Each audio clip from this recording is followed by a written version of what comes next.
Buenas noches a todos y a todas los que nos encontramos aquí.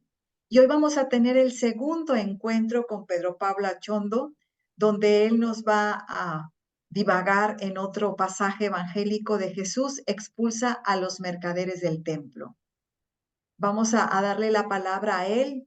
No vamos a hacer mucha presentación porque ya lo conocemos, a lo mejor en un tema sí y en otro no, pero sabemos que él es chileno, que es teólogo, que ha escrito muchos libros, que tiene una sonrisa que nos habla del Dios alegre y pues los dejo con Pedro Pablo. Así que bienvenidos y bienvenidas a todos ustedes y gracias por participar. Muchas gracias, como coloquialmente te conoce el planeta entero, Rosa Elvira. Y como siempre, bueno, gracias a Educater por esta pequeña ventana de reflexión que tanto bien nos hace, ¿no? Yo creo que poder parar la rutina de nuestras vidas, donde quiera que estemos, en diferentes lugares de nuestra América, es siempre un gozo y más aún si le dedicamos un pequeño espacio a Jesús. ¿Ah? A mí lo que más me gusta de estas divagaciones es que hablamos de Jesús. Es un pretexto para encontrarnos con el Señor. Muy bien, entonces hoy día, como bien nos dijeron, el texto que nos convoca es Juan 2, del 13 al 22. A mí me gustaría que ustedes pudieran seguir la lectura en sus casas o donde quiera que estén con sus Biblias, con su Nuevo Testamento, ¿ya? Vamos a hacer una especie de círculo bíblico virtual, ¿ya? Sería ideal que estuviéramos sentados, sentadas en círculo, todos mirándonos, reconociéndonos. Sabemos que no es posible, pero eh, algo podemos hacer desde nuestras veredas. Entonces, al igual que la primera sesión, yo voy a partir leyendo el texto y ustedes lo van siguiendo, ¿ya? Y un poco con estas preguntas, ¿ah? Después yo, como hay gente que quizás no estuvo en la primera sesión, voy a explicar brevemente el método que estamos ocupando, que yo he llamado de divagación, ¿ya? No es meditación, no es reflexión, no es eh, catequesis, no, es una divagación, ¿ya? Ya les voy a contar por qué. Entonces el texto dice así, en Juan 2 del 13 al 22. Como se acercaba la Pascua judía, Jesús subió a Jerusalén. Encontró en el recinto del templo a los vendedores de bueyes, ovejas y palomas, y a los que cambiaban dinero sentados. Se hizo un látigo de cuerdas y expulsó a todos del templo, ovejas y bueyes. Esparció las monedas de los que cambiaban dinero y volcó las mesas. A los que vendían palomas les dijo: saquen eso de aquí y no conviertan la casa de mi padre en un mercado. Los discípulos se acordaron de aquel texto: el celo por tu casa me devora. Los judíos le dijeron: ¿qué señal nos presentas para actuar de este modo? Jesús les contestó: derriben este santuario y en 3 días lo reconstruiré. Los judíos dijeron: 46 años ha llevado la construcción de este santuario, ¿y tú lo vas a levantar en 3 días? Pero él se refería al santuario de su cuerpo. Y cuando resucitó entre los muertos, los discípulos recordaron que había dicho eso y creyeron en la escritura y en las palabras de Jesús. Y voy a leer los versículos siguientes, ya que no estaban incluidos, los voy a leer. Estando en Jerusalén por las fiestas de Pascua, muchos creyeron en él al ver las señales que hacía, pero Jesús no se confiaba de ellos porque los conocía a todos. No necesitaba informes de nadie porque él sabía lo que hay en el interior del hombre. Muy bien, ese es el texto que seguro tiene diferentes traducciones, ¿ya? Así que si estuvieron pudieron seguir la lectura de sus propias Biblias o Nuevo Testamento, o quizás desde Internet, probablemente se encontraron con palabras diferentes, santuario, templo, eh, qué sé yo, ¿no? Pequeñas variaciones que un látigo de cuerda, una soga, etcétera, ¿ya? Son siempre pequeños cambios de la traducción. Entonces, ¿cuáles son las preguntas más o menos que nos van a guiar? Son las que están aquí en pantalla, ¿no? ¿Cuáles son los gestos? ¿Ya? Siempre acuérdense que el ciclo se llama los gestos y las palabras de Jesús. Entonces, la pregunta siempre va a ser la misma, ¿ya?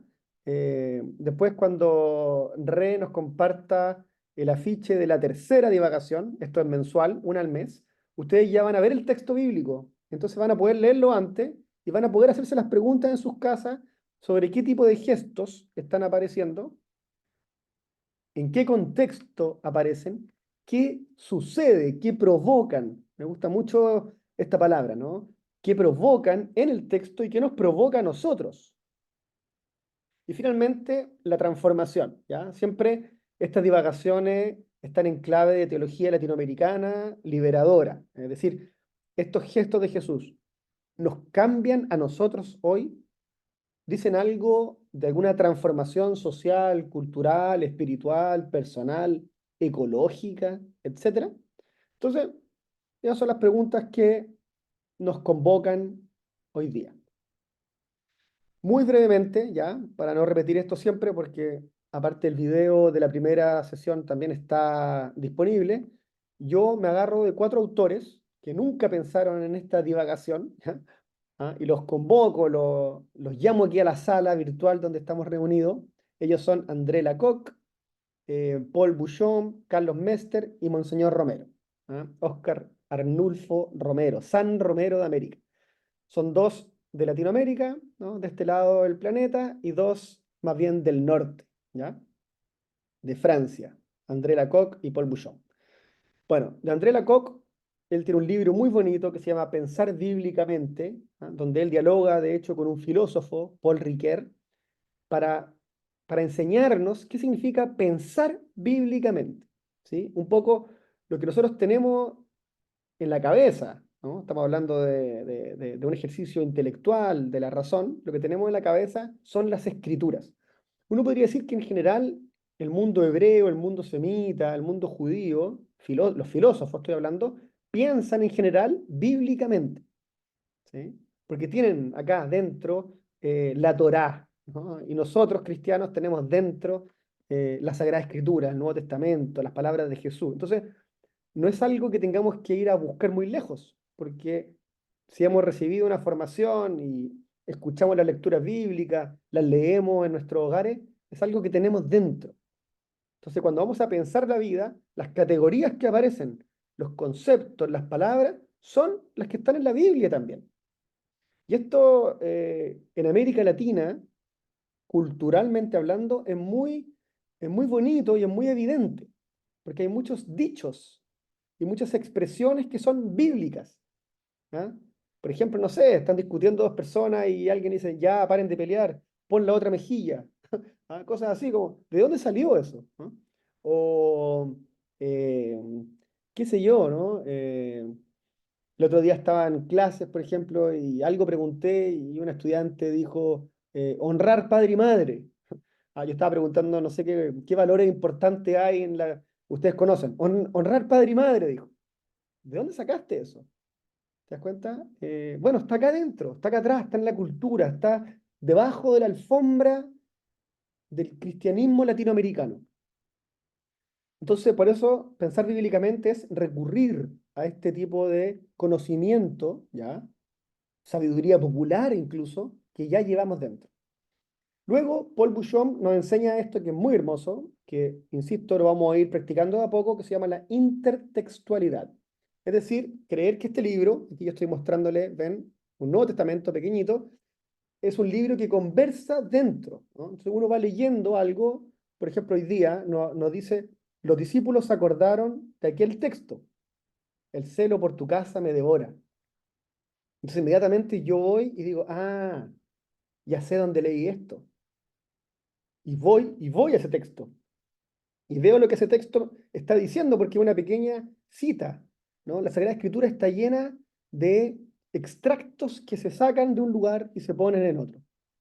Entonces, otra forma de leer el texto, no es una forma lineal, no es una forma cronológica, ¿ya? No es una forma histórica, eh, es otra manera, ¿no? Es entender que la Biblia, los textos conversan unos con otros.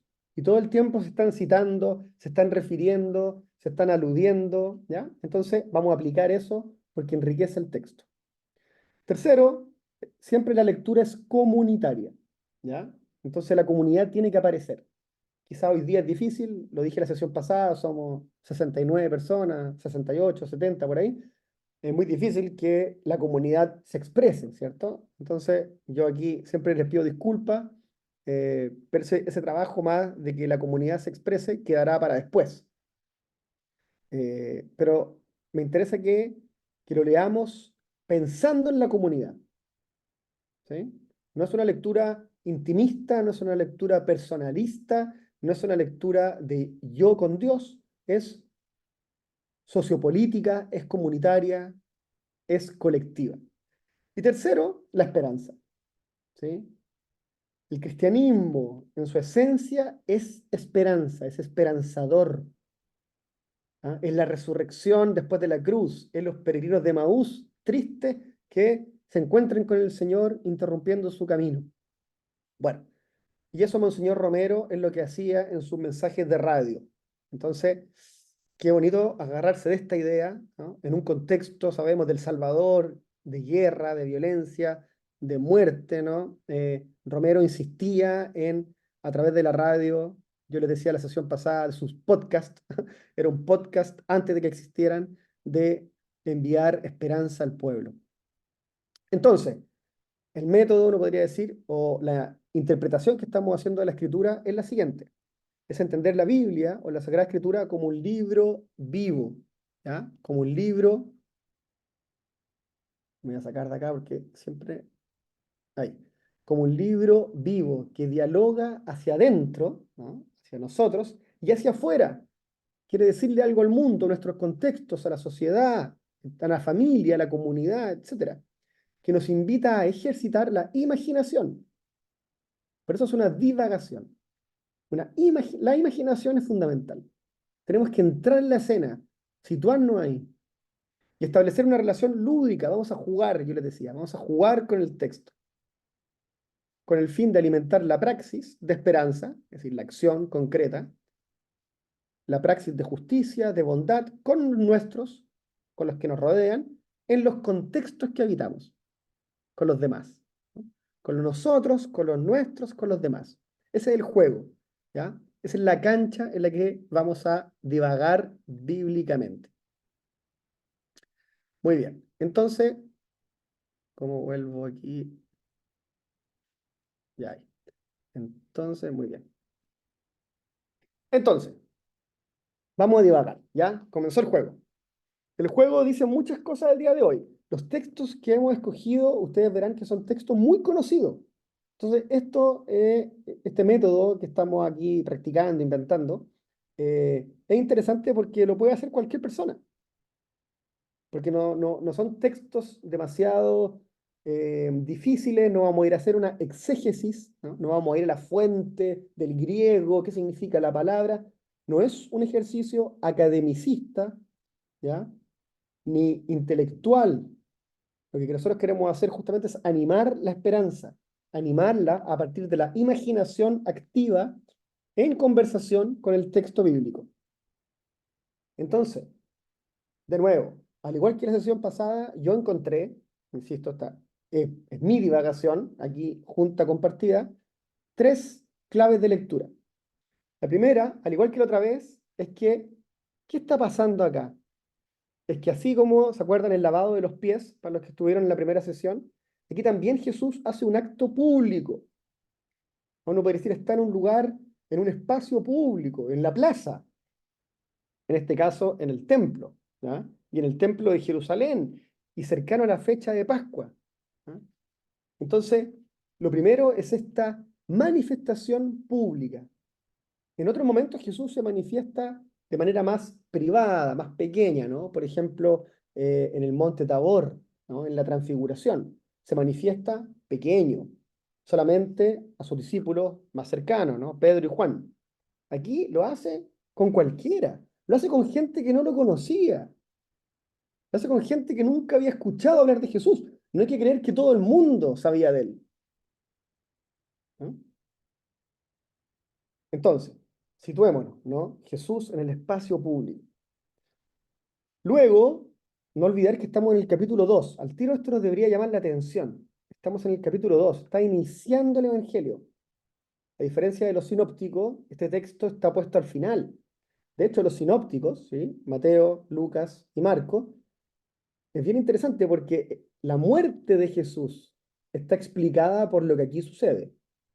Los comentaristas en general dicen que este acto, ¿sí? Que a mí me gusta llamarlo una performance, este acto performático o performativo, es lo que causa su muerte. ¿Ya? Me imagino que ustedes quizás habían escuchado de esto, ¿no? Pero aquí se gatilla a este señor hay que detenerlo, por la profecía contra el templo. Aquí me gustaría hacer un paréntesis rápido, estamos divagando, acuérdense, y contarles que hay 4 instituciones judías principales. La primera es la Torá, ¿ya? El texto escrito. Instituciones me refiero como a lugares, a espacios, por eso le quiero llamar instituciones sagradas, intocables, ¿sí? Que no se pueden manipular, no se pueden, no había que meterse con eso, ¿no? La primera es la Torá, y Jesús lo hace, ¿no? Jesús lo hace. Moisés dijo, yo digo. Jesús se mete con la Torá y la da vuelta y la reinterpreta. Ya era muy complicado eso.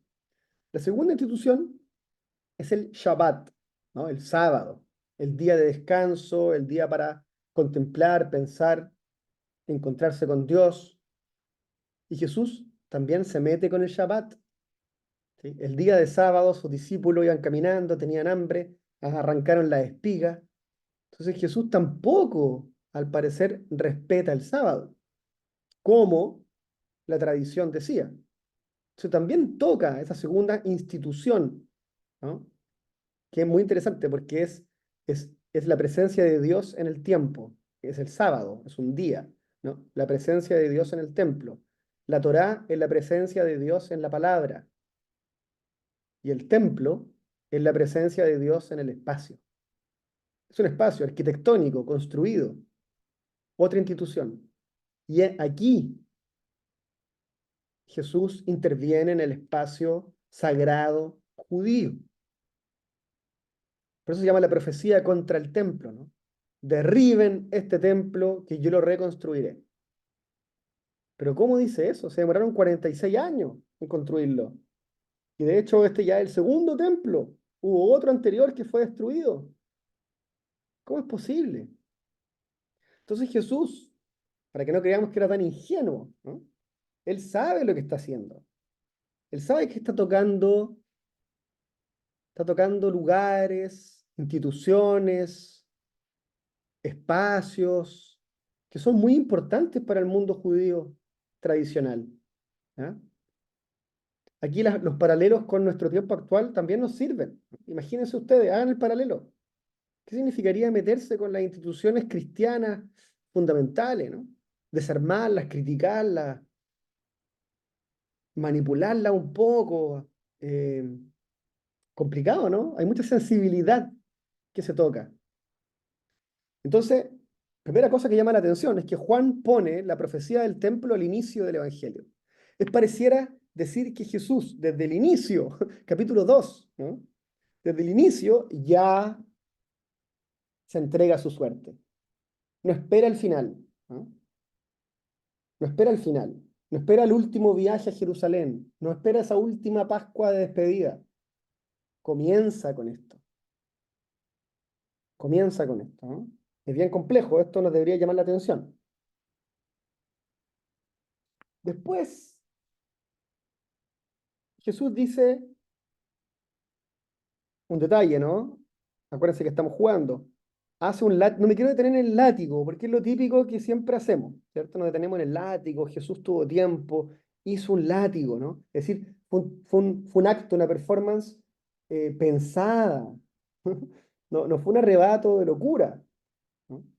Tiene tiempo, hace un látigo de cuerdas, amarra, ¿no? Unas cuerdas y expulsa a la gente con violencia. Por eso este es un texto paradójico. No es fácil, no es un texto fácil, porque pareciera que Jesús se le, como dicen popularmente el dicho, se le escaparon, ¿cómo es? Se le escaparon las cabras al monte, algo así. Es decir, se le salieron los choros del canasto, decimos en Chile. Es decir, hubo un arrebato apasionado. Qué bueno verlo, ¿no? No pasarlo por alto. Jesús está apasionado por lo que está haciendo. Entonces no puede dejar pasar algunas cosas, como esta, que todavía no decimos qué es. Pero en esta performance, él, ¿no? La gente lo está mirando, los discípulos están cerca, no entienden que Jesús se detiene a hacer un látigo. Y acto seguido, ¡fa! Comienza la obra. ¿Qué es lo que hace? Expulsa a todos del templo. Y esto, me encanta este detalle ecológico. Ovejas y bueyes. No, no solo expulsa a los humanos, también expulsa a los animales. Y esto también es un detalle, acuérdense, la intertextualidad. El tiro yo digo, ¿para qué nos nombran esto? ¿Para qué nombran a los bueyes, a las ovejas? ¿Por qué es importante esto? ¿No? ¿En qué otro momento se nos nombran animales? Bueno, hay varios momentos, pero a mí, en esta intertextualidad, se me viene rápidamente Jesús en el desierto, en las tentaciones, donde en algún momento está acompañado por ángeles al final y los animales del campo. La- es una línea interesante para reflexionar, ¿no? Pareciera que la creación, entre comillas, ¿sí? Es decir, los animales, la naturaleza, también rodea el actuar de Jesús. Jesús no es ajeno a la creación. A mí me gusta pensar, lo he dicho en otros lugares, de que el santo de la creación, ¿cierto? No es Jesús, es San Francisco, ¿ah? Francisco de Asís. ¿Quién diría lo contrario, no? Hermano Sol, hermana Luna, el cántico de las criaturas, que cultivaba la tierra, que hablaba con los pajaritos, etcétera. Pareciera que el santo de la naturaleza es San Francisco, pero no hay Francisco sin Jesús, ¿sí? No hay Francisco sin Jesús. Entonces, algo encontró San Francisco, a diferencia de otros y otras, algo encontró San Francisco en Jesús, que le permitió hablar con los pájaros, contemplar la luna, cantarle al mar. Bueno, ¿qué encontró? Probablemente detalles como estos, como Jesús rodeado por los animales del campo, como Jesús metiendo dentro del mismo saco a las ovejas, a los bueyes y a todas las personas que estaban en el templo. ¿Sí? Uno podría decir, la performance es una performance ecológica y no solo social, o como se dice hoy día, socioecológica. ¿Ven? Vamos jugando, vamos divagando. Esparce las monedas de los cambistas, da vuelta a las mesas, y aquí un detalle interesante. De nuevo, que a veces pasamos por alto. Y a los que vendían palomas, si yo digo de nuevo, ¿no? Estas cosas son importantes para los evangelios. Los que vendían palomas les dijo, saquen eso de aquí y no conviertan la casa de mi padre en un mercado, ¿no? O no conviertan la casa de mi padre en un centro de comercio, y hay otras expresiones, ¿sí? En un lugar de cualquier cosa, ¿no? Qué sé yo. Pero a los que vendían palomas, eso es el tiro intertextualidad. ¿En qué otro momento aparecen las palomas en la Sagrada Escritura? Rápidamente, ¿no? Uno podría decir el espíritu, ¿sí? El espíritu bajó en forma de paloma, ¿ya? Pero más vinculado a este texto, ¿en qué parte? ¿En qué parte hay quienes van a buscar palomas? ¿No? A mí me recuerda a María y José. María y José cuando van a presentar al niño, ¿no? Y quieren realizar un sacrificio, porque estos eran los animales que estaban acá, son los animales para el sacrificio. María va a comprar, tenía tan poca plata con José que van a comprar unas palomas. Entonces uno recuerda que las palomas eran los animales de sacrificio de los pobres. Los que tenían más recursos compraban ovejas. Los que tenían muchos más recursos compraban bueyes. Las palomas era como el que no tenía nada, ¿no? Toma, aquí, dame lo poco que tienes, te doy una paloma. Pero interesante, ¿por qué Jesús se detiene entonces y no les dice a los que venden buey y oveja? Le dice a los más pobres también. Le está diciendo a los comerciantes que están ganando su sustento para trabajar. Saquen esto de aquí, no conviertan la casa de mi padre en un mercado. No hay que mirarlo, esta es mi divagación, ¿no? Mi interpretación. No hay que mirarlo como algo negativo, en el sentido de que Jesús está oprimiendo, ¿no? A los pobres, en vez de oprimir a los que venden bueyes. No, es que está preocupado de que los predilectos de Dios, que son los pobres, sí entiendan el mensaje, están más preocupados de ellos. Es decir, si me apuran un poco, yo leo aquí una opción, ¿no? La famosa opción por los pobres, que no es solo la opción por una opción, digamos, ética, en el sentido de ayudar, de solidaridad, de justicia, de estar cerca. Es también una opción pedagógica. A mí me interesa que los más pobres, los vendedores de palomas, no se pierdan mi mensaje. Me interesa que ustedes, vendedores de palomas, les quede muy claro que la casa de mi padre no es una cueva de ladrones, ¿no? Como dice otra interpretación, otra traducción, perdón, ¿no? Que la casa de mi padre no es un mercado. Uno puede decir que la religión no es comercio, que la espiritualidad, vamos poniéndole palabras de nuestro tiempo, ¿no? Que la espiritualidad no es capital, ¿no? No se lucra, no es lucro. Miren qué bonito. Bueno, y ahí empiezan estos diálogos que son muy típicos de Juan, ¿ya? Que hay todo también una pedagogía detrás de esto, para explicarnos a nosotros, ¿ya? A mí me parece que estos diálogos que vienen ahora son para explicarnos a nosotros. Donde la explicación de por qué hace esto, bueno, porque él no está, uno puede decir, es una paradoja, insisto, es ambivalente, es una profecía contra el templo, pero después Jesús da vuelta el argumento para decir, en verdad yo estoy hablando de mi templo. Pero esa vuelta la hace el evangelista. ¿Ya? Esto que nos quede muy claro, porque Juan explica, es como una voz en off permanente. ¿Ah? Es una voz en off. Entonces, en el versículo 21, Juan, es el evangelista explicando. No es Jesús, es como si es un narrador, un narrador omnisciente, como se llamaba. Pero él se refería al santuario de su cuerpo. No sé, no lo sé. Yo no sé si se refería al santuario de su cuerpo. Yo creo que en ese momento se refería al santuario del templo. Ahora, la interpretación post-pascual, ojo con esto, post-pascual, después de la resurrección. Puede ser. Puede ser que Jesús vinculó al templo de Jerusalén con el templo del Espíritu. Maravilloso. Pero eso es posterior. Eso es una lectura posterior. Si estamos dentro de la escena, por eso estamos en el punto uno, estamos dentro de la performance. Yo estoy viendo a Jesús echando a los mercaderes del templo, a los vendedores de palomas y diciendo, destruyan este templo que yo lo reconstruiré. Eso, ¿ya? Yo no estoy, y aquí esto me parece que tenemos que estar muy atentos para no espiritualizar los textos. Aquí estamos en Carlos Mester, Oscar Romero, la teología de la liberación en su meollo, ¿ya?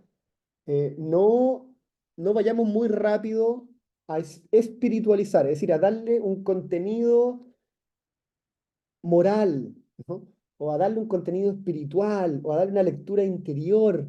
No, digo, también, pero no tan rápido. Quedémonos un momento con la lectura material, si se quiere, ¿no? Con la lectura política, con la lectura contestataria, con la rabia. Quedémonos con el acto de Jesús, que como dice ahí en la pantalla, en el cual él se abandona a su suerte. Esto no es menor. Por eso no me gusta a mí espiritualizar, porque si espiritualizamos, como que le quitamos la fuerza. Ah, Jesús está hablando de la resurrección.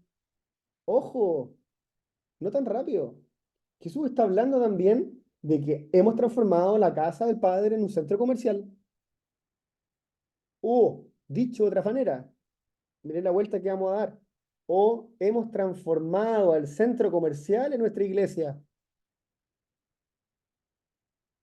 Y el domingo del Señor es el día para ir al shopping, al mall, como le dirán en cada país, ¿no? Y hacer el paseo familiar en el centro comercial.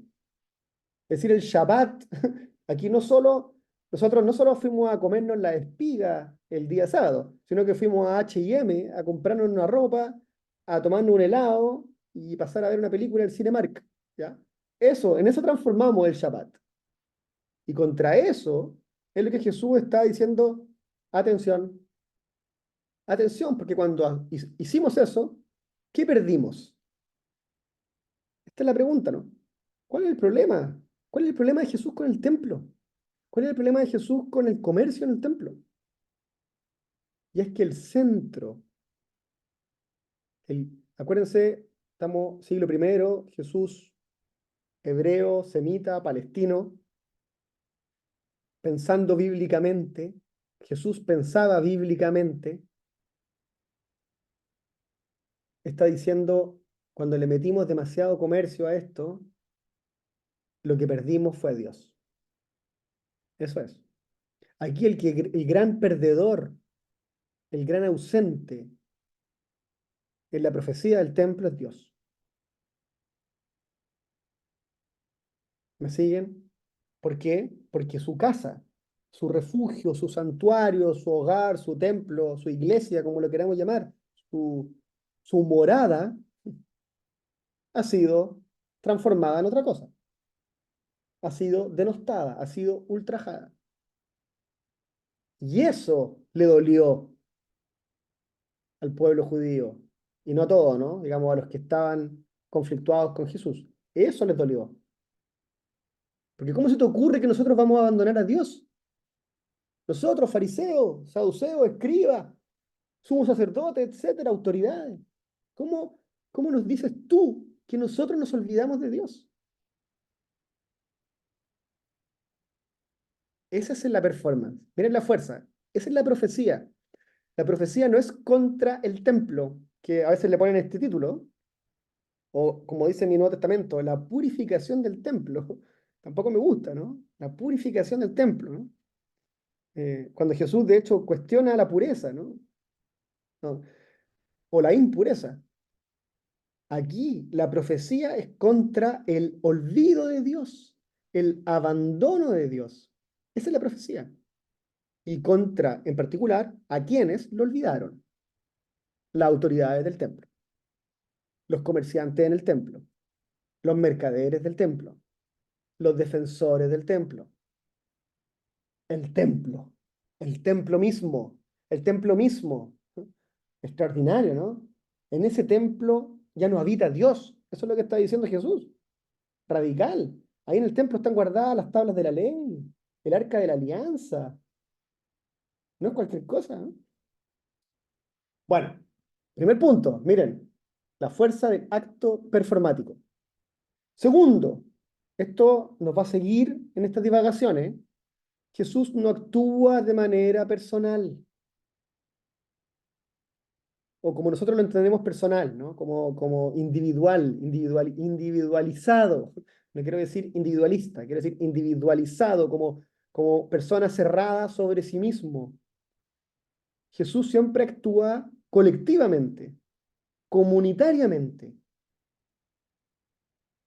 Entonces, ¿por qué este ya no es un acto personal? No es Jesús y el templo, ¿se entiende? No es Jesús y mi padre, pobre mi padre. No, miren la comunidad.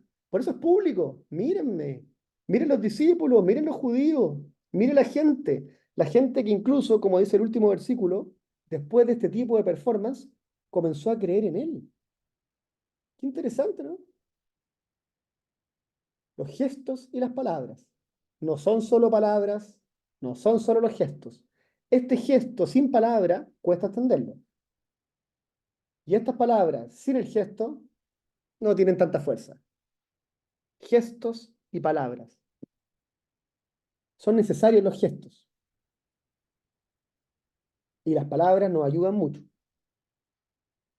Entonces, no es un acto personal, sino es un acto profético. ¿Qué quiere decir esto? En general, cuando nos hablan de profecía, nos dicen, ¿cierto?, que el profeta anuncia y denuncia. Es lo clásico, es como una definición así para enseñar el profetismo, ¿no? El profeta siempre está denunciando la injusticia. Esto lo transformaron en una cueva de ladrones y está anunciando algo distinto, ¿no? Este templo yo lo reconstruiré. Está anunciando otra cosa. Uno puede decir un nuevo templo. Pero a mí me gusta pensar también, y aquí lo agregué, que el profetismo también tiene algo, que en algún momento siempre está en estas discusiones, de visionario, en el buen sentido de la palabra, ¿ya? No de un adivino, no de leer el futuro, nada que ver con eso, sino de alguien que tiene claro el horizonte, tiene claro un proyecto, que hay un proyecto. Por eso Jesús hace lo que hace y lo defiende. Ojo, te pregunta, ¿no? Danos tú una justificación para no pararte de inmediato en esto, ¿no? Y Jesús lo tiene claro, ¿no? Lo tiene claro. Yo les voy a mostrar otro templo. Yo les vengo a anunciar otro templo. Yo les vengo a decir que la morada de Dios, ¿no? La morada de Dios, el hogar de Dios, son también ustedes. ¡Wow! Ahí está la vuelta, ¿no? Ahí está la vuelta. Dios no solo está en el templo de piedra, que de nuevo Juan más adelante nos va a decir, ¿no? Caerá piedra sobre piedra. Y los verdaderos adoradores son adoradores en espíritu y verdad, no en templos de piedra. Ese es el profetismo, ¿no? Yo creo que el cristianismo del futuro, ¿ah? Si me quieren aquí, me apuran en estas divagaciones que estamos teniendo, es un cristianismo sin templo. Pero miren lo que voy a decir. Y si es un cristianismo sin templo, es un cristianismo que cabe en todos los templos. Todo puede ser un templo, todo, ¿no? La catedral pentecostal, el bosque de pino, los faldeos del volcán, la casa de mi abuelo. Porque Dios habita el tiempo y el espacio. No está encerrado en nuestras murallas de hormigón. Interesantísimo. Ese es como el cristianismo del futuro. Ajá. Eh, donde Dios, el Dios sin templo fijo, habita todos los templos. Así que nosotros podemos entrar a cualquier templo a conversar con Abba, ¿no? Con el Dios de Jesús.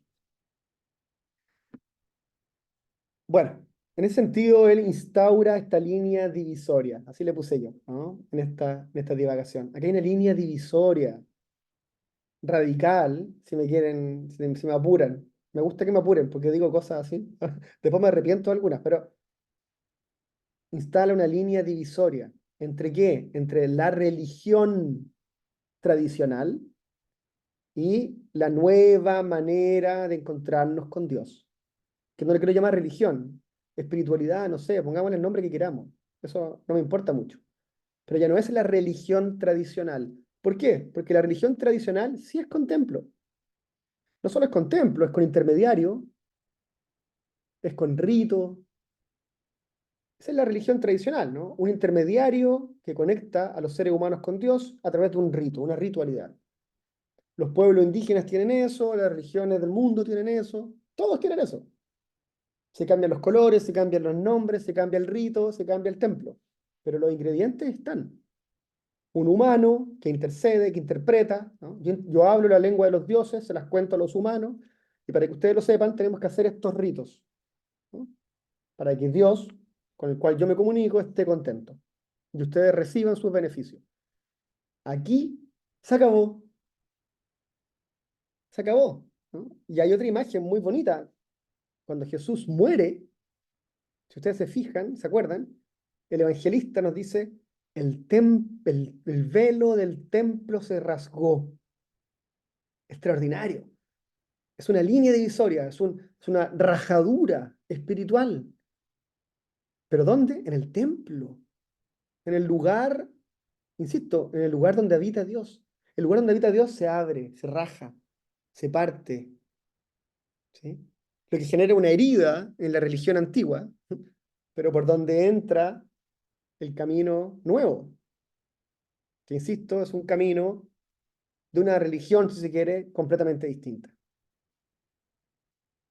Sin intermediarios, donde el rito es múltiple y secundario, porque el rito puede ser el Padre Nuestro en mi casa, ¿no? Cuando el Señor dice, si tú quieres, ¿cierto? Hablar con Dios, entra en tu casa y di, Padre Nuestro que está en el cielo, sin que nadie te vea. Entonces en ese momento el templo es mi casa, es mi pieza, es mi soledad, y son las palabras, ¿no? El rito es el Padre Nuestro. ¿Me siguen? Y hay una comunicación directa, ¿no? No hay intermediario, o el intermediario es el Espíritu, o es Jesús resucitado, el único sacerdote. A eso me refiero. Esto es una línea divisoria radical entre la antigua manera de entender la divinidad y la manera jesuánica, ¿ya? Para no decir cristiana, pero también lo puedo decir, pero jesuánica de comunicarnos con su Dios.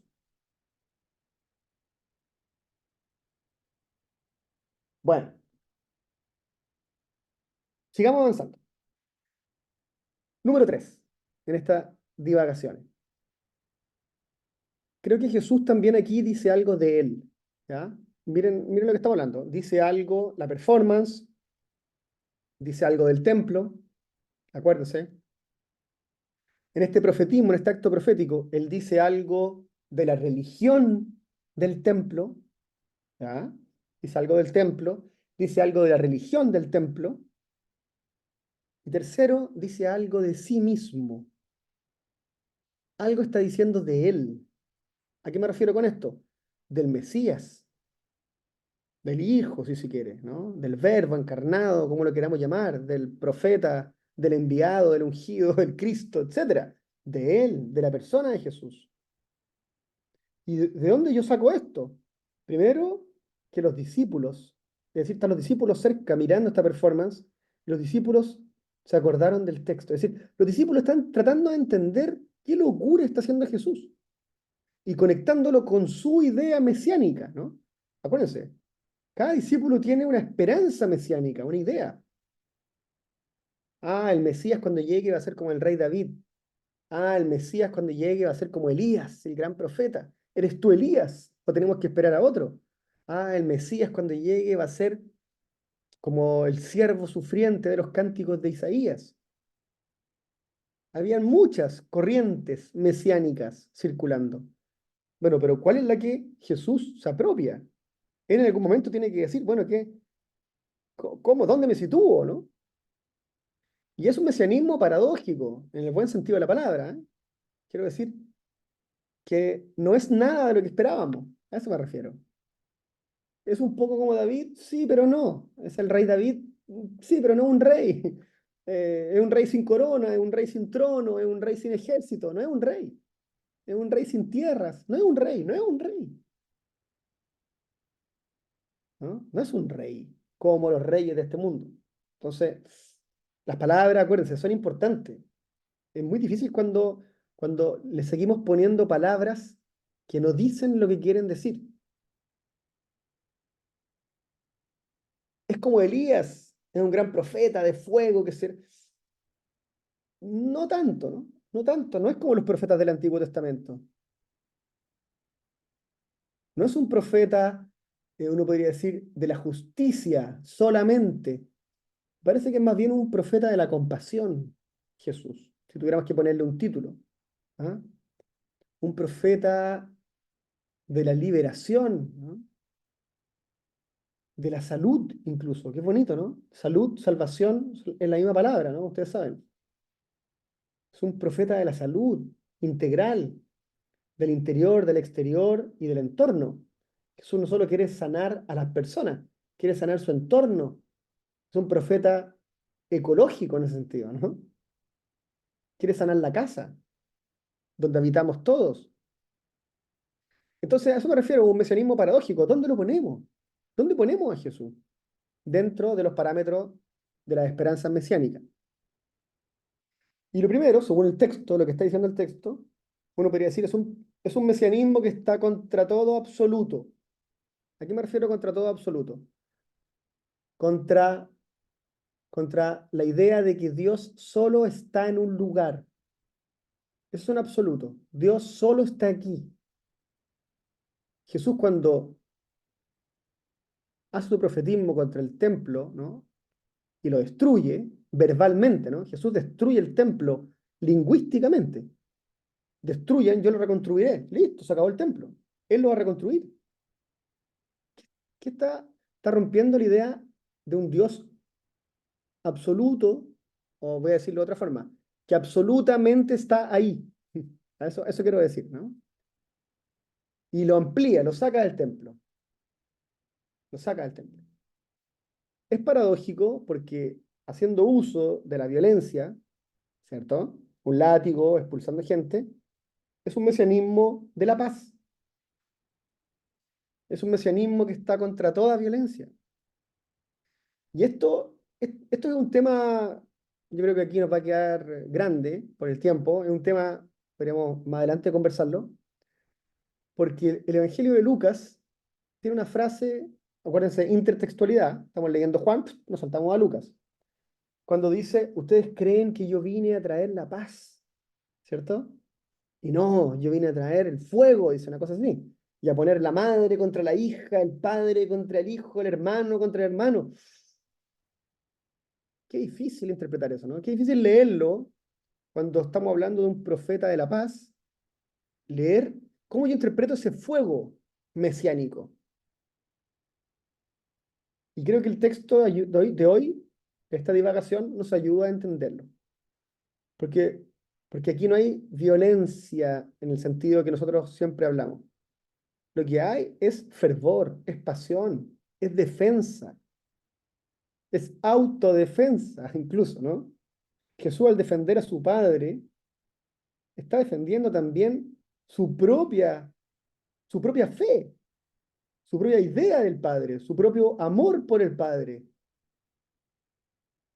Si yo lo que leo ahí es que quiere mostrar, ¿no? Y por eso termina explicando, ¿entienden? No sabemos si le pegó a alguien, no sabemos, no lo dice el texto. Uno puede imaginarse muchas cosas, esta escena la muestran en las películas, la leen en las catequesis, deben haber obras de teatro con esto, es una escena muy típica, porque es muy teatral, es muy dramática. Pero yo no sé, Jesús quizá gritó, botó cosas, pateó, echó a los animales. Es decir, estuvo un arrebato de pasión. Pero al mismo tiempo, para sacar toda violencia, ¿qué quiero decir aquí con violencia? Quiero decir, porque ¿qué es la violencia en el fondo? Es la opresión sobre el otro, o la opresión sobre el resto, sobre el entorno. Esa es la violencia del absoluto. Lo más violento es lo absoluto. ¿Me entienden? Eso es lo violento. Lo violento es decir, aquí en esta casa no entra nadie más. Eso es lo violento. Lo violento es decir, ustedes no pertenecen acá, tienen que irse a otro lugar. Lo violento son las rejas. Lo violento son, son las trincheras. Y aquí lo digo incluso sabiendo que en la tierra de Jesús hoy está habiendo un conflicto armado. ¿Ya? Estoy pensando en eso también. En la tierra del profeta de la paz, hoy y quizás los últimos 70 años, y antes, quizás desde siempre, ha habitado mucha violencia. América Latina, leí hace poquito, es el continente más violento del mundo. Qué increíble, ¿ustedes sabían ese dato? Es impresionante. Yo hubiera imaginado que era otro lugar. Solo en América Latina mueren 10 personas, no sé si a cada hora, no me acuerdo cómo era el dato, lo tengo que buscar. Pero una locura. Sí. ¿Cuánto nos falta por trabajar en pos de la paz? Y para trabajar en pos de la paz, vamos a tener que hacer algunos látigos y echarle algunos mercaderes del templo. ¿Se entiende? Por eso no es, y aquí tenemos que ser muy finos con las palabras, no es el uso de la violencia, no, no es eso. Eso sería una paradoja, mala paradoja, ¿no? Es una mala paradoja. Es entender que el mesianismo quiebra, el mesianismo rompe, el mesianismo de Jesús instaura una diferencia. Y esa diferencia hiere, ¿sí? Esa diferencia estira, ¿no? Estira la tela, como cuando uno estira la tela y se va a rajar. Bueno, ¿a favor de qué? Pero voy a correrme de nuevo aquí. A favor de un rostro, ahí. A favor de un rostro determinante de Dios, ¿sí? Es decir, insisto, no es el Dios absoluto, ¿no? O encerrado sobre sí mismo, o encerrado en una forma de comprenderlo. Miren, voy a decirlo esto para que se entienda bien. Es muy violento que queramos encerrar a Dios en un templo. Es muy violento que queramos encerrar a Dios en un rito. Es muy violento que queramos encerrar a Dios en una religión. Esa es la violencia religiosa, si se quiere, ¿no? Esa es la violencia de la trascendencia que Jesús está abriendo, ¿no?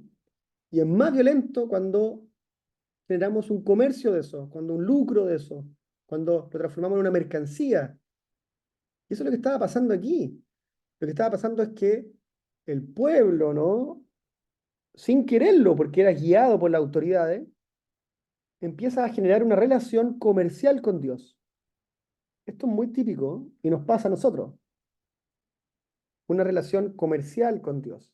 Es decir, Señor, si tú me das esto, yo te doy esto. Si tú me regalas la salud, yo voy a la iglesia 5 años seguidos a la fiesta de no sé qué. Yo sé que lo hacemos, ¿no? Pero este texto me está diciendo que Jesús terminó con eso. Generó una línea divisoria. Paró con esa violencia comercial. ¿Y en qué sentido? En que Dios te ama, ¿no? No tienes tú que hacerle cosas. No tienes que hacer un sacrificio, ni matar una paloma, ni nada, para que Él te acoja, te escucha, te cobije, te ame, te atienda. Es interesante porque el antónimo de la violencia, en este caso, de la violencia del absoluto, de la violencia de la religión que oprime, de la religión violenta, ¿ah? De la religión autoritaria, quizá una mejor palabra que violenta, autoritaria, no es la paz. No, el antónimo no es una religión de la paz, no, es una religión de la gratuidad. Jesús está jugando con la bisagra. A través de un acto de liberación de la violencia, instaurando un mesianismo de la gratuidad. Y esta es una idea que está en la columna vertebral del cristianismo. La gratuidad es la gratuidad del amor. Es que yo no lo merezco, es lo típico, ¿no? Nos sale todo, nos sale la cosa antigua. No es que yo no lo merezco, tengo que hacer cosas para que Dios me ame, tengo que merecerlo. Pero es que el amor gratuito de Dios, misericordioso, que es gracia, etcétera, no espera nada a cambio. No espera nada a cambio. Nada. Y es tanto el amor, es tan sobreabundante el amor. Juan, de nuevo, intertextual, ¿no? la sobreabundancia del amor. No es abundante, es sobreabundante. Es tanta la sobreabundancia del amor que te lo va a dar igual, que te va a amar igual. No espera nada, no espera ningún nada. Es una locura. Es tan, insisto, es tan grande que volvemos a, no, Señor, ¿cómo tú me vas a lavar los pies a mí? Acuérdense de la sesión pasada. Es demasiado grande. ¿Cómo tú me vas? No, yo te los quiero lavar. A eso me refiero con que el mesianismo de Jesús es paradójico, porque está dando vuelta las concepciones tradicionales que tenemos de lo religioso. Está dando vuelta las ideas que están ahí, como en la cultura, ¿no? En la general, en el imaginario, sobre la divinidad. El Dios de Jesús no es como los dioses que quieren cosas a cambio, como los dioses que... No, lo saca del templo, termina el sacrificio, no hay intermediario y más encima no pide nada a cambio. Y a ese Dios lo llama amor. Y ese amor es el que quiere que también habite en nuestros corazones.